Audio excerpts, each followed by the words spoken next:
on our last show, and we put up the clip for this morning. So if you were a little rusty on your memory, that's why I put up a clip this morning of our segment on Sunday night, where Chuck Schumer came out and essentially disavowed Benjamin Netanyahu, calling him a major obstacle to peace in the ongoing Israel-Gaza war. And he said that Israel needs to essentially vote him out, basically saying they need to have a vote as soon as possible and get rid of him because he is not cooperating, and that's going to cost us our victory in November. And so now they're trying to, yes, scapegoat him, but given Schumer's staunch support for the Israeli state, it's quite remarkable that he came out squarely against the governance of Benjamin Netanyahu.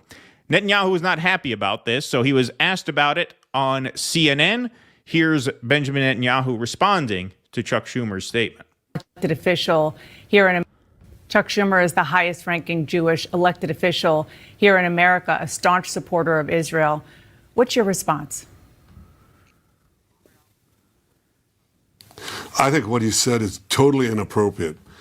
It's inappropriate for to go to a sister democracy and try to replace the elected leadership there. That's something that the Israeli public does on its own, and we're not a banana republic. 3 major Israeli television stations that said what Israelis also support are early elections. That's what I really want to focus on here, is Senator Schumer not calling to sort of topple the government, but specifically says when the war winds down, will you commit to calling new elections? That's my question. Will you?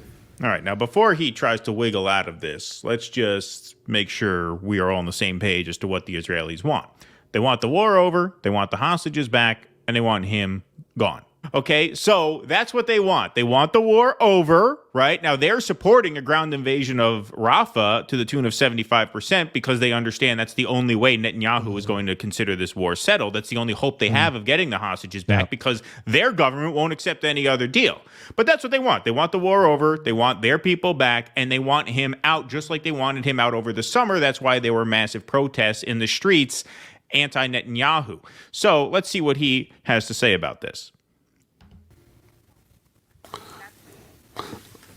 Dana, 2/3, first of all, what you said is wrong.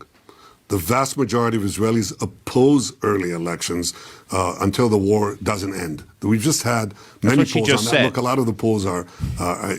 She just said, and Chuck Schumer said, we need swift elections at the end of the war. In other words, to coincide with the end of the war. So he's not answering her. He is, lying. What a surprise. What a surprise, trying to spin out of it. Well, Channel 12 says 64% of Israelis support early elections. But all polls show that's not. No, I'm afraid that they asked them the question, do you support it during the war? And they said no. But that's not what Schumer's calling for. They want their people back. New elections when the war winds down. They want their people back and you gone. Well, we'll see when we win the war. And until we win the war, I think Israelis understand that if we were to have elections now, before the war is won, resoundingly won, we would have at least 6 months of national paralysis, which means we would lose the war. If we don't win the war, we lose the war. And that would be not only a defeat for Israel, but a defeat for America too, because our victory is your victory. We're fighting these barbarians that are not merely threatening the survival of Israel, when the war but winds threatening down. everything that we hold dear together. Okay, so Will she you just commit asked. to new elections when the war? Okay, so he's basically arguing that they're not a banana republic, that they're a functioning democracy, but he's also saying that they can't have an election during a war. Right. Now, those two things do not go together. It's one or the other. You're either a stable democracy, in which case you can have an election right now. Anytime, we have had elections during wars throughout our history. World War II, the Civil War, we never the canceled Iraq an War. election over a war. We never canceled an election over a war. The country did not collapse. If you're saying you can't do that, well, then you're an unstable country. You're not the developed, stable democracy in the Middle East that you claim to be. Exactly. And as this continues, if you've ever watched the Israeli Renfield, Mark Regev, it's very similar. They just have absolutely no commitment to the truth. What they do in interviews is figure out what lie they can get away with. That's it. They have absolutely no fealty to giving honest answers. Yep.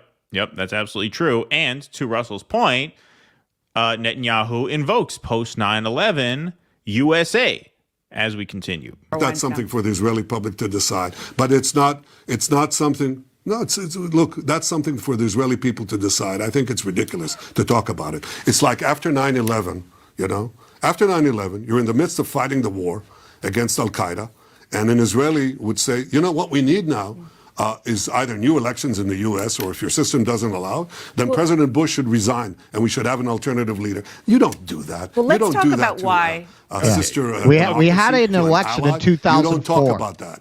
Does he not know that? Does he not know about that? We were fighting 2 wars in 2004, Afghanistan, Iraq. We had an election, and stupidly, this country chose to rehire George W. Bush. That's the other point of this. Not only did we have a vote in 2004, well, look who right he was running schedule. against. I have more of that perspective now than I did then.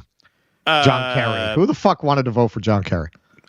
Mister, who amongst us does not love NASCAR? Who was going to vote for that guy? In those circumstances, I think Hey, anyone. I'm not saying Bush. I'm not saying Bush was the right choice. I'm just saying there's an element of likability in being elected the leader of a country. Maybe it shouldn't be that way. They say Thomas Jefferson today could never get elected. He had this very weak, high-pitched voice. But hey, man, it's part of the gig. And John Kerry seemed like they pulled him out of a Disney animatronic Hall of Presidents display and ran him around the country campaigning.